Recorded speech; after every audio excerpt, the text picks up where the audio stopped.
Mereka bertiga kemudian nggak pikir panjang langsung balik badan nih untuk balik lagi ke kamar. Tapi waktu itu juga Dimas ngedengar suara langkah kaki yang ngedeket.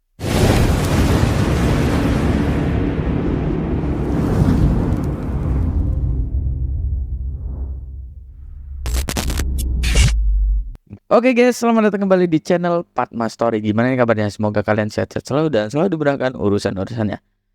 Akhirnya kita masuk nih guys ke part 3 dari cerita Panti yang dikisahin dari seseorang yang bernama sebut saja Dimas.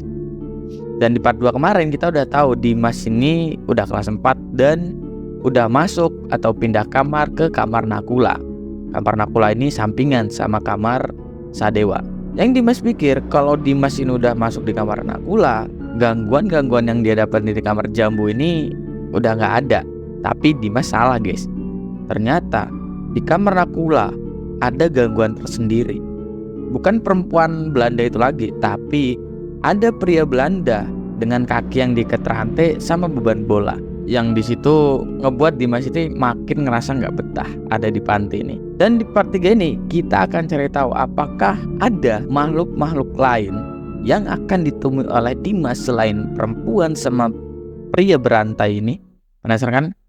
Tonton cerita ini sampai habis. Daripada jempol kalian nganggur, mending kalian tebusin dulu video ini sampai 40.000 like dan jangan lupa klik tombol subscribe-nya supaya biar cepet sampai 100.000 subscriber guys. Dan jangan lupa juga follow akun sosial media gua di bawah sini. Dan buat kalian nih yang punya cerita horor ataupun kisah-kisah mistis, kalian bisa tulis cerita kalian dan kirim ke alamat email gua yang ada di deskripsi ataupun di bawah ini guys.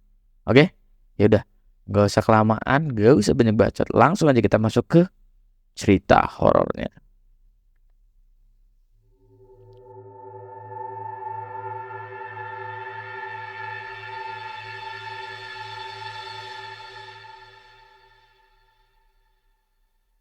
Di panti asuhan yang Dimas tinggalin saat ini, sebenarnya nggak semuanya ini anak-anak yang baru masuk, tapi ada juga seorang senior yang tinggal lama di panti asuhan ini. Dia nggak punya kerabat ataupun orang tua, namanya Pardin. Karena dia nggak punya kerabat ataupun orang tua, jadi sewaktu dia lulus, dia dikasih tempat tidur nih di panti ini, yang posisinya itu ada di belakang dapur panti. Ada kebiasaan unik yang melekat banget sama Pardin. Saat waktu-waktu senggang, Pardin ini sering datang ke kamar Nakula sama kamar Sadewa bawa papan catur yang dia punya. Pardin sering ngajak mereka ini main catur, pakai bidak catur yang dia punya itu. Bentuk catur yang Pardin bawa ini agak sedikit aneh guys. Papannya itu nggak rata dan terkesan berantakan. Tapi karena selama ini mereka ini nggak pernah punya barang yang benar-benar bagus, jadi mereka anggap bidak catur yang aneh ini ya sebagai suatu hal yang wajar. Tapi walaupun begitu, ada beberapa dari kami ini juga sempat menduga-duga bidak catur yang Pardin punya itu bentuknya kayak tulang yang dikikis. Dan bidak catur yang dimiliki Pardin ini ngebuat anak-anak ini penasaran. Sebenarnya bidak catur itu terbuatnya dari apa? Ya walaupun ada pikiran kayak gitu, tapi mereka ini berpikir, mana mungkin si Pardin bisa ngukir tulang kan di situ.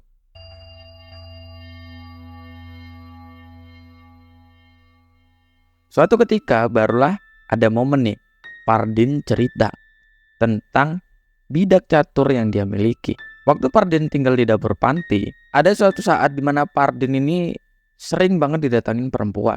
Awalnya Pardin gak mau curiga sama hal-hal itu, tapi keadaan perempuan Belanda di masa itu benar-benar gak masuk akal menurut Pardin. Gak cuma sekali sosok itu datang, tapi sampai berkali-kali datengin Pardin. Bahkan perempuan ini datang bersama sosok yang berwujud tentara Belanda. Jelas Pardin takut di situ. Tapi karena sudah terbiasa dengan sosok-sosok di sana, Pardin pun bukain pintu dan nemuin perempuan itu.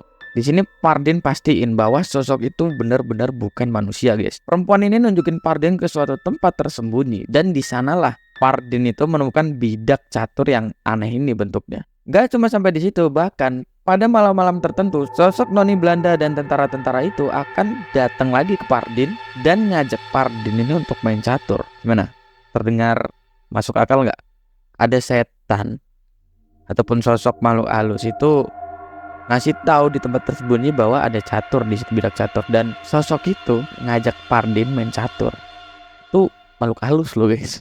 Makhluk halus ngajakin kamu main catur, gimana, bayangin kalau kamu di posisi Pardin, kamu mau nggak main catur sama noni Belanda ataupun tentara itu?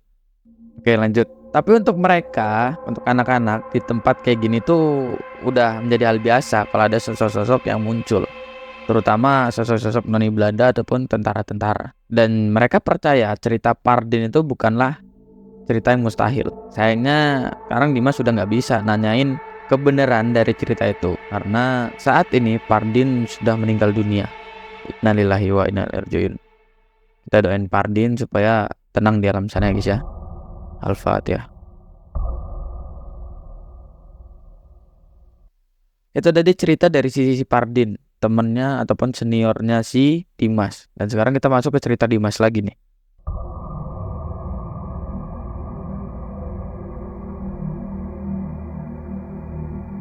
Panti asuhan ini memiliki pengasuh seorang suster rohani kebangsaan Belanda yang ditugaskan menjadi pelayan di tempat ini. Dia sudah cukup berumur, dan salah satu yang paling tegas di antara brother dan suster yang ada di panti ini itu sebut saja namanya Suster Gusta. Sesudah makan malam, Suster Gusta ini mengawasi mereka untuk segera belajar. Ruang makan di sana itu sekaligus juga tempat jadi ruang belajar. Sehingga setiap selesai makan, mereka harus membereskan perlengkapan makan mereka dan langsung ngambil perlengkapan belajar. Biasanya sih jarang ada pengasuh yang jaga kayak gini. Tapi setiap jadwal Suster Gusta yang ngawasin, dia akan selalu mengawasi ruangan itu. Mereka tahu ketegasan Suster Gusta, sehingga selesai belajar pun mereka nggak terlalu banyak ngabisin waktu di luar. Mereka memilih untuk langsung masuk ke kamar dan tidur. Singkat cerita, malam itu Dimas ini kebangun karena kedengar suara ada orang yang buka pintu.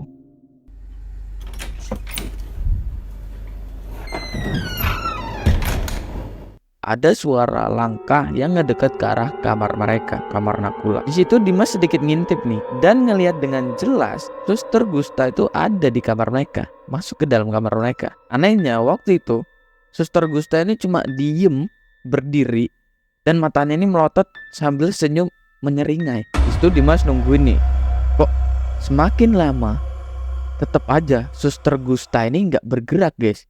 Dan di situ Dimas makin lama makin takut sama keanehan itu. Kejanggalan itu membuat Dimas ini semakin merinding. Dimas sadar waktu itu nggak cuma Dimas saja yang ngeliat kejadian itu, karena teman-teman yang lain juga itu pada masih belum tidur ternyata. Dan beberapa anak juga ngeliat kejadian itu dan mereka merasa aneh.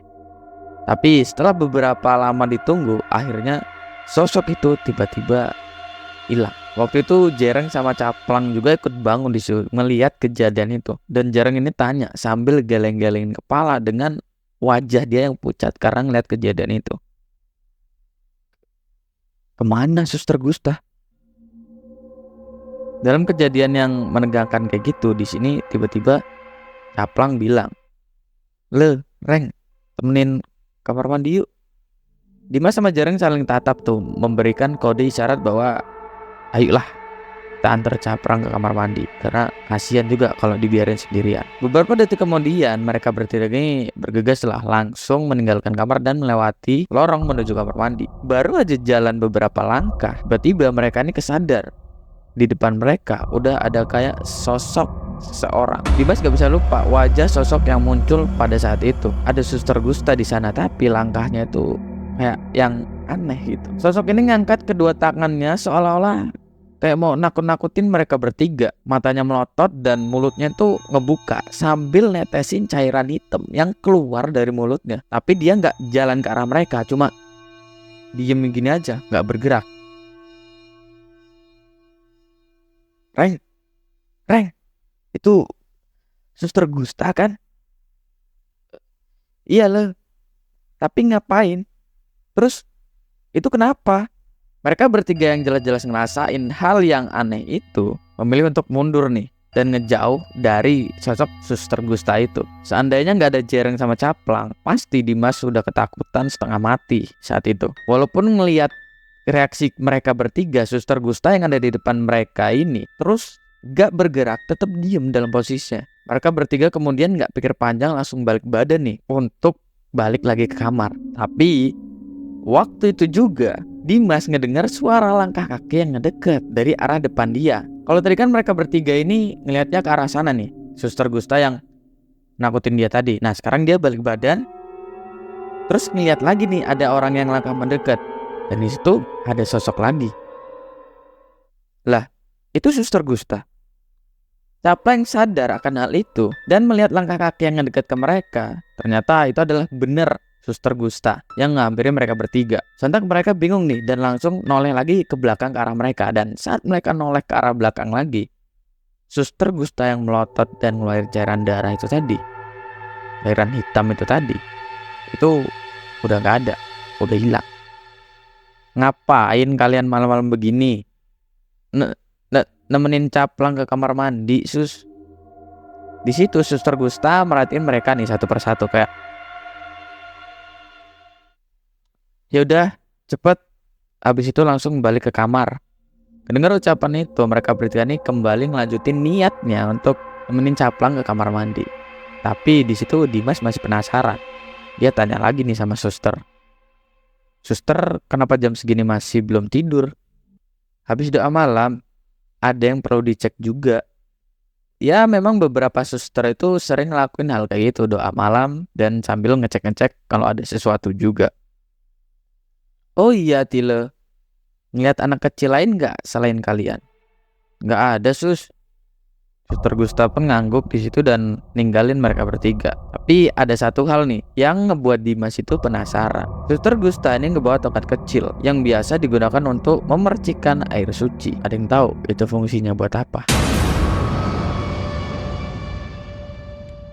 Oke guys, itu tadi adalah cerita part 3 dari cerita Panti yang dikisahkan oleh seseorang yang bernama Dimas.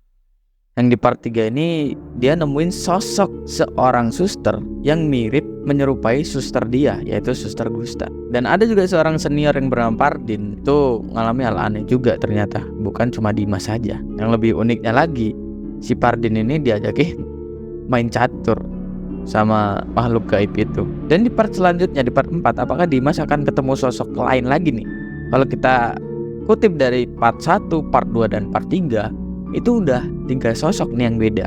Part 1 itu noni Belanda, kedua itu pria Belanda, dan yang ketiga ini sosok suster. Kalau di part 4 kira-kira apa guys? Yaudah, tonton ceritanya di part selanjutnya guys ya. Oke guys, buat kalian yang belum subscribe, silahkan subscribe supaya nggak ketinggalan cerita-cerita terbaru dari channel Padma Story. Dan buat kalian yang punya cerita horor ataupun cerita-cerita mistis, kalian bisa ceritain cerita kalian dan kirim ke alamat email yang ada di deskripsi. Udah, sekian dulu video ini, sampai jumpa di video-video selanjutnya. Bye bye.